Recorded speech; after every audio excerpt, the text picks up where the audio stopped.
Who wants to take a trip down memory lane? Well, I guess for you, it's not memory lane, it's memory lane for me. For you, it's all new. Welcome to the video. My name's Andy. I am a debut author working on her debut novel. Today, I thought it would be really fun to kind of break up all the revision content that I've had with a fun video. This is gonna be us revisiting my old writing. So I have mentioned in 2 previous videos my Google Docs graveyard. Basically, all these unfinished projects that I have from my whole life until House of Aphtos, which is my first completed project. If you've been following my channel, you know that. I mentioned the Google Docs graveyard in my Get to Know Me and my book video, and also my writing process video, I believe. I can link both of those down below. If you haven't watched them yet, go check them out. And if you're new here, don't forget to like and subscribe so you can stay in tune with everything that I'm putting out. I am documenting my entire journey of writing and revising and then eventually self-publishing my debut novel, House of Aphtos. So make sure that you stick around to tune into that. Today, we are going to be revisiting and reading 2 projects in particular, one of which is my failed first novel that I attempted to write. So I've also mentioned that project before. It's interesting, guys. That is from 2022. And then I also have a project from 2017, which I would have been 16 at the time working on that I completely abandoned, like everything else, about a chapter into it. So both of these projects, the abandoned project from 2017 only ever got to around 2,000 words. So that's not much. I jumped ship pretty early on that one. Then my other project, that was my first failed novel. I want to say the total, let me look really quick because I'm actually really interested to know how many words I got on that project. I know at the time I remember feeling like it was a ton. And now I look back at it and I'm like, no. The total word count for that whole project was less than 10,000 words. Over 9,000, but less than 10,000. So not that that is not substantial. I mean, if you've written a book, then you know that first 10 to 20,000 can really be a big hurdle to get over. And that was kind of what House of Aphtos felt like for me. Once I got past that double digits mark of the thousands, then it was easier to keep plugging along. And it felt like, 5,000 words got turned out a lot faster. But the first 5,000, first 10,000, that was hard. So I basically barely hit that milestone with my first project and then ditched it. So anyway, without further ado, let's get to reading. We're gonna start with project number 1, which is the one I abandoned in 2017. So I don't have a working title for this one. It's just the abandoned project. So we'll call this Project Abandoned and start there. This is from a male POV, by the way. Why did I choose to write from a male POV in 2016? Because I thought I was so funky and different and fresh, and maybe that's true, but I also probably had read 4, which is the first book of Divergent from Tobias's point of view. Wow, I literally just forgot his name. Anyway, I probably was inspired by something like that, if I had to guess. I don't remember specifically, but here we go. The TV plays the news at such a soft volume that I can hardly hear it. Up here on the roof, overlooking the city, it's hard to want to hear it or anything else. There's so much going on every night. A Friday night in a town like I grew up in would never be near as busy as a calm night in Seattle. With so much to look at, so much going on, the city can be someone's haven or someone's worst nightmare. And I often wish I could hit the mute button on it all. Silence is a delicacy in our world. All anyone wants is sound, noises to fill the voids that they cannot. We crave the noise to fill our heads, so we can't hear the things thrumming around inside them. I don't relate to this craving. Silence is an indulgent pleasure, one I rarely get to experience. Even if this city had the ability to go mute, I would be left in sound. I remember writing the silence is a delicacy in our world line and being like, now I read it and I'm like, that could be fleshed out to something cool, but maybe not as like Hemingway as I thought I was, Anyway, moving on. And you can tell also right now, very flowery, very wordy. I've come a long way from here, I'll tell you that. Because at the time when I wrote this, I was like, who is she? Now I read this and I'm like, a lot better now, that's for sure. Anyway, okay. Sounds of my childhood, sounds of my deployment, sounds I still can't place a name on. When I was a little boy, I wished I could float up above it all, above my dad's temper, above my mom's crying, to look down upon the people who rip their lives apart with sounds, with words. I suppose that's where the roof comes in. Even now, I gain a sense of peace being above the source of all the noise. My mother's voice used to be a sound in our home that I didn't hate. It was the one that I craved, until the day that my father hit her hard enough to place a lock on her words, to put them in her head and keep them there, because if she used them again, he would be sure to replace the lock with an even harder blow. That was the day I grew up. 12 is too young to be a man. 12 is too old to neglect it. At least that's what I convinced myself. The rock and the hard place I've tried to heal from being stuck between ever since. It's been another 12 years since then, and 6 since I came to this city on my own. You know how they say you should write about things that you know about? I feel like where I was going with this book or this idea, sure, cool, I like it. But I also knew nothing about being a man, growing up with an abusive father, or being deployed. And those are the 3 things I chose to give this character as like main traits, which is fine if I would have been willing to do my research and find out about things or have someone in my life that I could at least pull inspiration from. But this character was literally just like out of thin air. So I think that reading it now, I'm like, I like some of the language he uses and the way that he describes things. He seems very like structured in his mind in the way that he speaks internally, which is, I like that. I'm picking up on that. Okay, first of all, side note, what's fun about reading old writing is that I don't remember what I was thinking when I wrote it, except for that one sound thing I mentioned. But it's fun to now read this and feel like a non-biased opinion. Like I can read this from a very like different level now than I would have been able to then. I like the structure we're getting from this character. I do think that you can tell the writer does not have experience in the realm of what she's discussing, which would be me. So you live and you learn. Moving on. My thoughts are thrown astray by a pigeon that lands next to me and begins to coo, breaking my delicate silence, damn bird. I shoo him with my foot, evicting him from my place of hiding and straightening myself. I turn to the ladder perched on the edge of the roof. It's late, but I know I won't sleep, so why try? Hauling myself over the edge, I climb down and land on the first platform. After descending a few more levels, I slide through the large window leading into my loft. The news still drones on in the living room, so I grab the remote and click it off, unsure why I had turned it on in the first place. Grabbing a 20 and my worn-in brown canvas jacket off the concrete counter. Lots of descriptive words in that sentence. I take a quick look in the mirror next to the door before I open it. I've never much cared for my appearance, but something still compels me to glance at my reflection. Maybe it's that my sister had bought and hung this mirror the last time she visited, insisting my place needed a woman's touch in the decor department, and that the same thing in my appearance wouldn't hurt either. I returned her comment with a vulgar gesture that left her snickering and plucking that mirror off the shelf in the store. What I find in my reflection is the same it's always been. My curly brown hair sits atop my head, just a few pieces falling onto my forehead. They lead you to my eyes. They are green, like my mother's. I have full lips, unlike my mom's. It's my father's mouth, but I try not to use it like it is.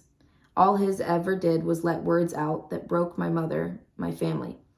I try to redirect my thoughts in fear that the glazed look will return. Where do I want to go? Twisting the doorknob, I pull the keys off the table under the mirror and lock the door behind me. After settling on the coffee shop 2 blocks down, I walk out of my building. One thing that I notice when I walk down the street is the glances I get. Occasionally, guys look at me like they're sizing me up, wondering if they could win in a fight or something. Others look at me and glance away near after. I assume this is because they believe they could not. They act like mental and physical strength is an ongoing competition. They don't understand the pain it can take to achieve it. I like where I was going with this, but you can tell I have no idea what it's like to be inside a man's head. You know, like if I was a guy and I saw another guy glance at me, am I really going to be like, oh, that bro is trying to figure out if he could win in a fight? Probably not. But at 16, I was like, men are so macho. It's got to be it. So not that men aren't macho and men can be non-macho. Men can, whatever. But you see my point.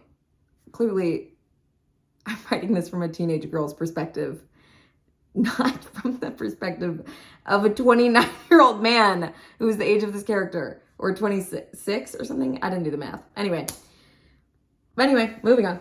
Women look at me frequently as well, but I try not to look back. Not because I don't want to, but because I can't. Some remind me of my mother if I look quickly, and other women that don't, soon after talking to me, become frustrated with my lack of opening up. Why some women are like that, I'm not sure. At the moment I reach this thought, I also reach the coffee shop. I slip inside and take my regular seat by the window. I expect to see the normal waiter stroll over, but this time it's someone new. She walks with a timid stride, and I can read that she's afraid of messing up.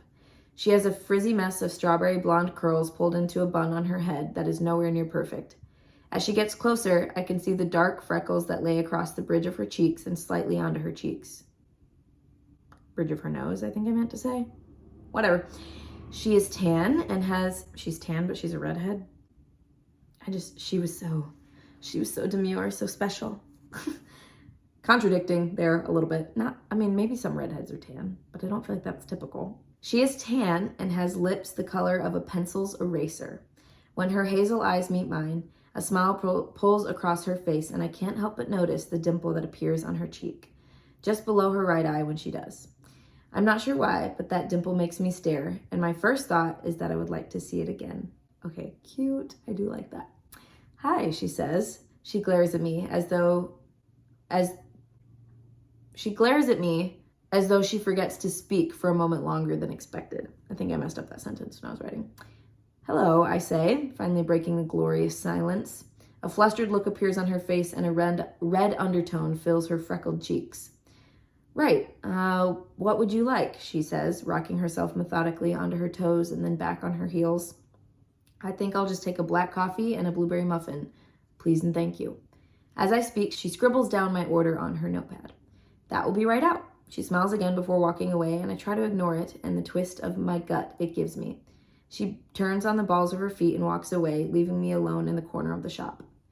I sit in silence and fiddle with the packs of sugar on my table. I remember the first time I tried coffee and how much sugar I made my mother put into it. She used to buy the little cubes, and I wouldn't dare to even try it without almost 5 cubes in it. I guess that goes to show you how people change. I drink my coffee black now, no cream, and not a grain of sugar. I do like that little back, that was kind of skillful, little craft writing there to just pop in one brief flashback as he's doing something in the present moment that reminds him, and then the coffee order changing alludes to how he's changed in life. I don't know. Cute. I like it. The same waitress walks out of the kitchen and makes her way over to my table, setting down a white cup of coffee and one wrapped blueberry muffin with a napkin under it. 1 black coffee, no cream, no sugar, and 1 blueberry muffin. She smiles after she says this, and I reach for my wallet. I'm not sure how you drink it that way, but I appreciate the simple order. Oh? And why is that? I glare at her name tag to finish my sentence. Joyce. She clears her throat before beginning to speak. I'm new here, and I have, without a doubt, no clue how to use that cappuccino machine back there. I'm almost positive that it's out to get me fired. She chuckles at herself lightly, and I let myself smile like I've wanted to the last 2 times I saw her smile. The feeling in my stomach returns with her dimple. Well, maybe next time I come in, I'll order a cappuccino in hopes that you have mastered the complex art of coffee. She smiles at me, and I lay a 5 down on the table. Keep the change. Consider it something for savings in case you never figure out that machine. I stand and grab my things, starting to slide the chair in with my foot. Nice to meet you, Joyce. The pleasure was all mine. She hesitates, and a confused look comes across her face. I'm sorry, but I never caught your name. I glanced down at the old wooden floor that lay just slightly uneven beneath my brown leather shoes. I'll see you later, Joyce.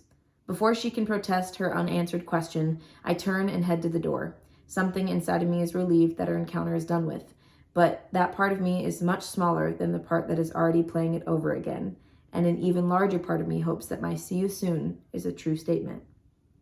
I am not a witty or flirtatious personality. At least I don't think of myself that way, and I have certainly never been told that I am someone who can lighten up a room with their very presence. I enjoy trying new things, but I've never been one to mingle with new people and engage in the same small talk again and again.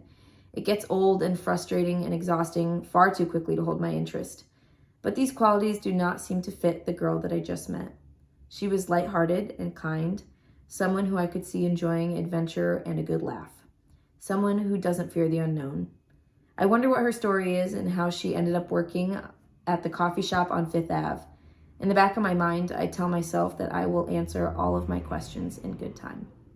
Back at the loft, I toss my keys to the counter and unwrap my muffin. My coffee is close to gone, so I swallow the last bit. I turn off the kitchen light and make my way to my room. Tall windows that reach from the ceiling to nearly the floor stand along the far wall, and my bed sits parallel to them, against a large brick wall. The bed itself is unmade and has a plain gray comforter and 2 matching pillows on it. Other than this, I have 2 handmade dressers. One is for my clothes and the other for a small TV. I learned carpentry from my grandfather when I was 12 and have loved it ever since. I used to want to grow up to be a carpenter and have my own shop in my hometown. But when my family fell apart, all that changed. I still would love to do that someday, but where I grew up will never be the place. I plop down on my bed and begin to eat my muffin. I often wonder how they make these so well at that coffee shop. The blueberries are evenly throughout and the inside is never dry.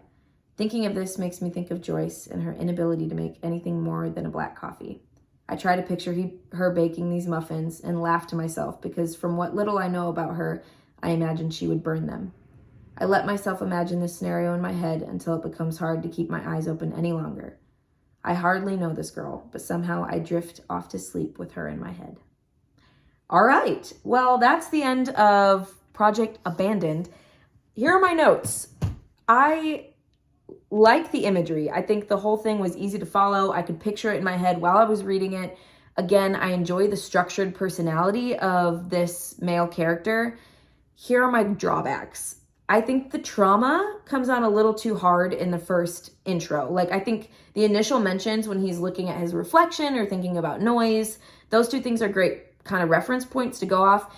I do wish that we would have heard maybe less about it as he's walking through the city. Maybe instead we could have heard about what he does for a living or why he is okay to drink black coffee late at night. Like, shouldn't he be worried about going to sleep? That would have been interesting. I also feel like the encounter between him and Joyce in the coffee shop was so brief, so brief. This whole thing that's like a first chapter was only about 1,000 words. So I just think it could have been expanded upon, maybe not even in a way that we would have gotten to know the main character on a deep level, but just enough that we would have had a little more meat to this initial kickoff to a storyline. So that would have been interesting. Like, maybe there's another encounter or just more observation described about the coffee shop or the other customers that are in it. Who's out at this time of night? Where, like, what time of night is it? I don't know. So anyway, I have questions now as a reader that I'm like, this is a great beginning, but it definitely could be A, cleaned up, B, less overly flowery details. I think the imagery is great, but there's a little bit too much repetitive word choice or just run-on lengthy sentences, so that would need to be reworked. And then, yeah, I think the plot has I love that they meet right off the bat, but their meeting is like, you know, an exchange of maybe 10 lines back and forth. And maybe that's on brand for him because it seems like he is closed off to people and wouldn't want to sit there and be chatty anyway. So maybe that's why I did it. Probably not. That's the overall vibe. Hopefully that gives you guys an idea of my style of writing, at least when I was a teenager. Obviously, that was, how many years ago was 2017? Wow, that was almost 8 years ago, at least 7 years ago. So I've grown a lot. And even my project from 2022 that we'll read next is still very different than my writing now. I'm excited to eventually share House of Aptos with you guys because it just is, I think, a more elevated version of some of the knacks that I've always had for writing.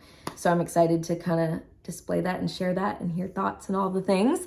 So without further ado, let's jump into the second piece of old writing that we'll be reading today.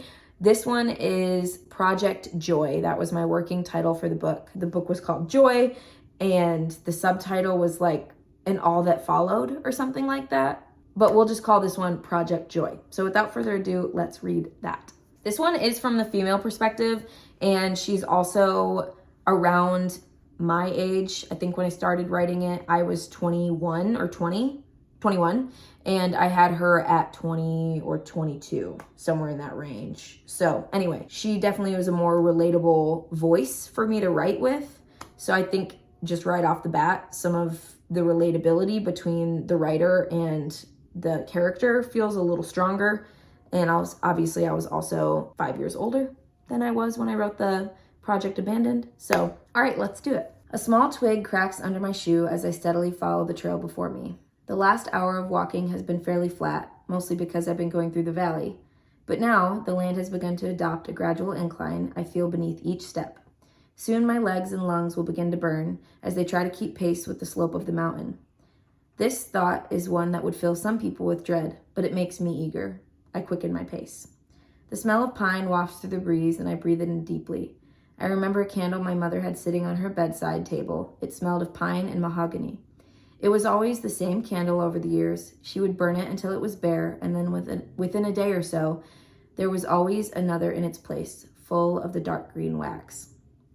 As I hike now and smell the real pines around me, I can't help but be impressed by the candle.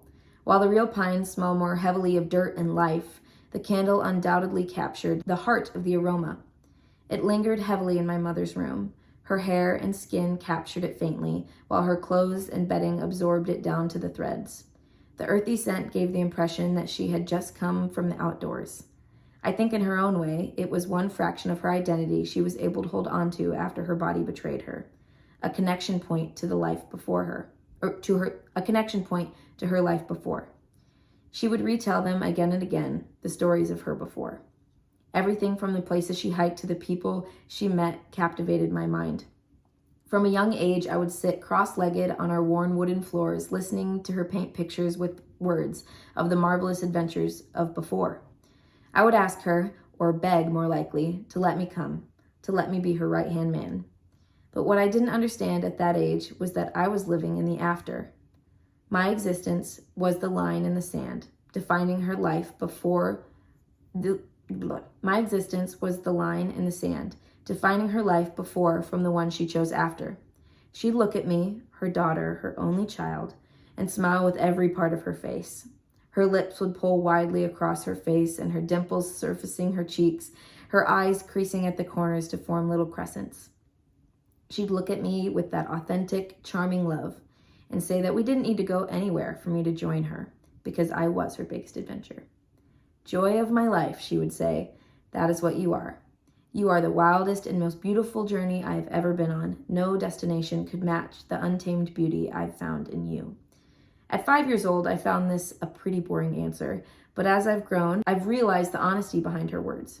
My mother was a courageous woman. She filled her life with exploration and spontaneity, but perhaps the most spontaneous journey she ever embarked on was choosing me, choosing to be a mother, all on her own. Pause.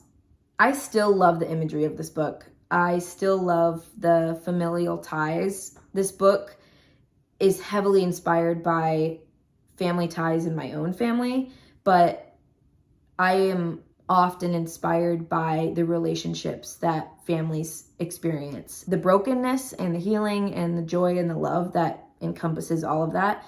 So the inspiration behind this book was a mother and daughter relationship that basically the daughter finds a big secret out that her mother had been keeping from her after her mother has passed away.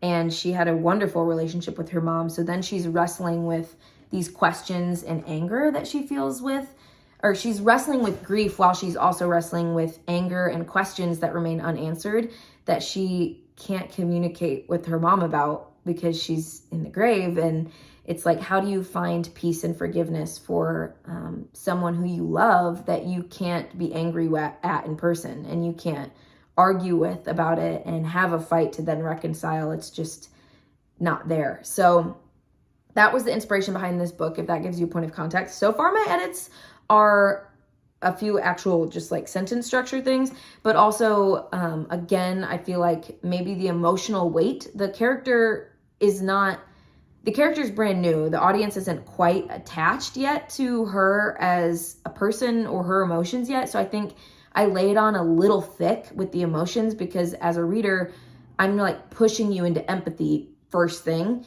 and you don't know her yet, to yet feel this attachment. But at the same time, I think it's important that this is introduced in the very first chapter, because we're learning that thoughts of her departed mother are constantly in her mind, and she's very much still circling this train of grief because her mother's passing is so fresh in her life, and she still feels so grieved and wounded by that. Anyway, those are my thoughts so far. Let's keep reading. The sky above me is a soothing baby blue, spotted with billowed white clouds. The edges closest to the tree line have begun to blend into a marbled pink and orange. I've been fortunate enough to avoid rain the past 2 days, but there is never a guarantee for good weather at night. Since nightfall is only a few hours out, I should begin to think about where I want to make camp for the night. Up the hill, I can see a small grove of trees that sit on a slight ridge.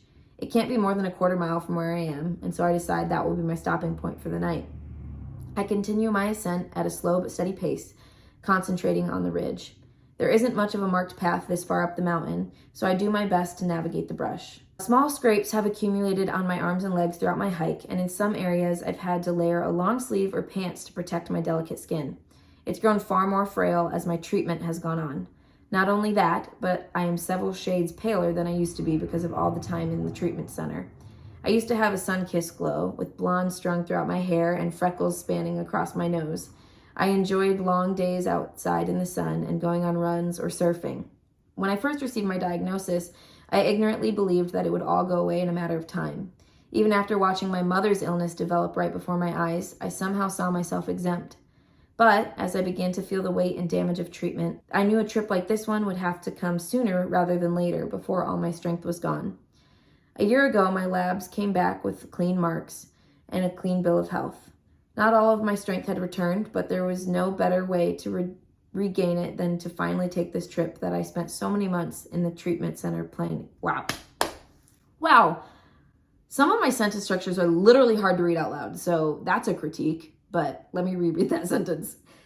Not all of my strength had returned, but to me, there was no better way to regain it than to finally take this trip that I spent so many months in a treatment chair planning.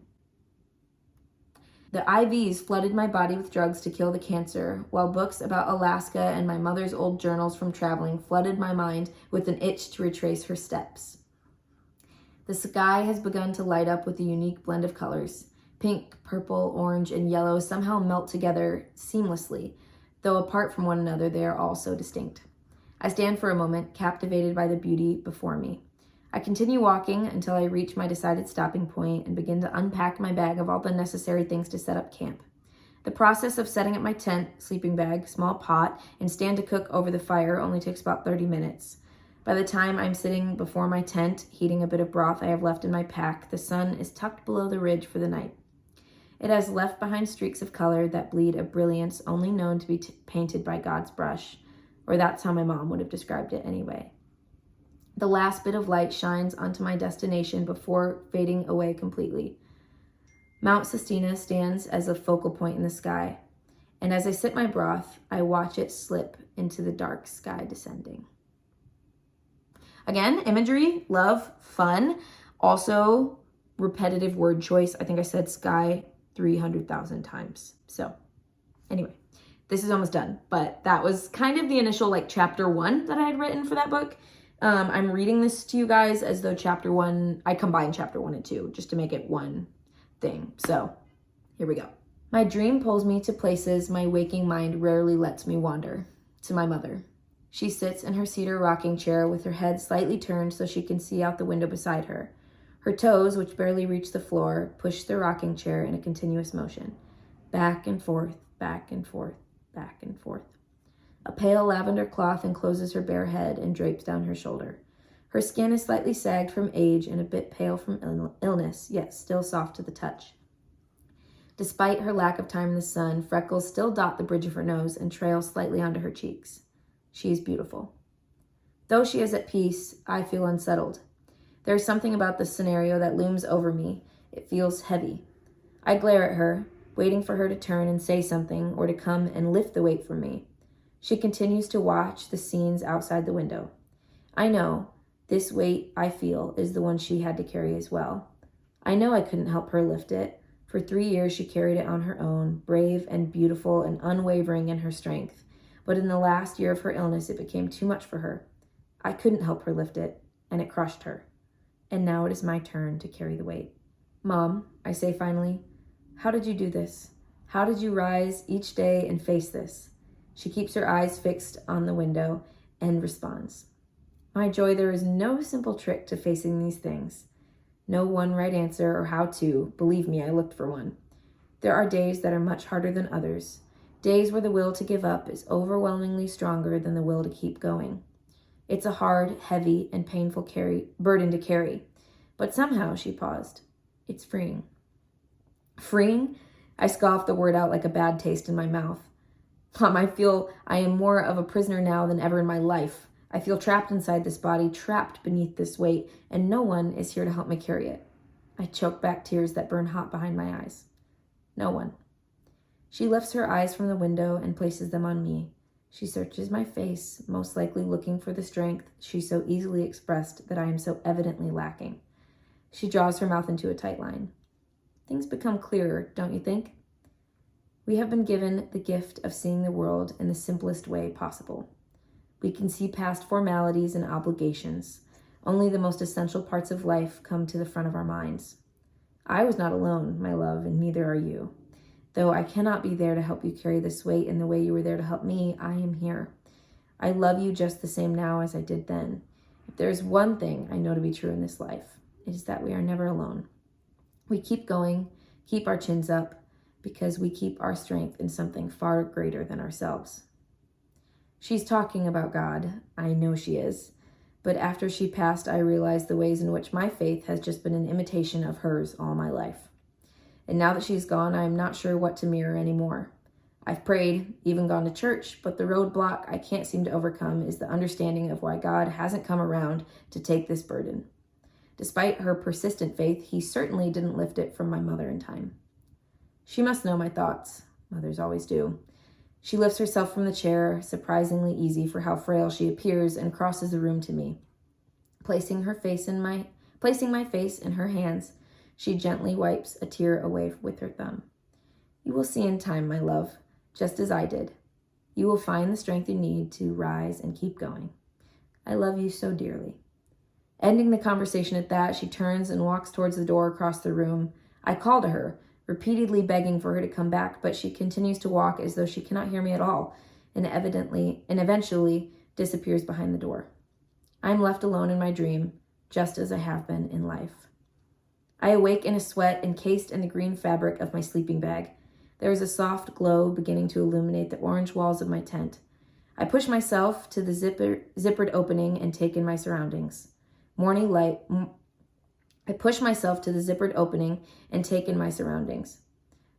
is starting to fill the sky, but the sun has not yet risen. I close my eyes and let the fresh pines fill my lungs, calmed by the familiar scent. My mother had the strength to do this, and she believed I could too. So I will, for her, to understand her better and cling to the connection I can have to her while we are separated by this wall of life and death. And with that, I open my eyes to see the rising sun. Each day it carries the weight of lighting the whole world, and each day it does without fail. The sun rises, and so do I. And that is the end of Project Joy, which honestly, as I read, I'm like, there's still so much about that story and the plot and the heart behind it that I love. And I know I mentioned in my Get to Know Me in my book video that I have tinkered with the idea of eventually picking that story back up and finishing it and making it more accurate to who I am now as a person and as a writer. And if that happens, then you guys just got a little sneak peek. So I hope you enjoyed it. Yeah, I feel like there's evident growth between those two times. I mean, that's 2017 and 2022. So I grew a lot in those 5 years. But I hope you enjoyed this video of just kind of getting to hear my voice as a writer and getting to know me better a little bit as to the way that I view the world in written word. So I hope you guys enjoyed this video. I've said that 4 times, but I really hope it was good and not annoying. Don't forget to like, subscribe, and comment. And if you're new here, make sure that you let me know. I'd love to welcome people to the community, and stick around as I continue to document the revision process of my first book, House of Aphtos. If you guys have any questions or videos you'd like to see from me, make sure to let me know in the comments, and I'll do everything I can to get those out. It's always fun hanging out with you guys, and I'll see you next week. See ya.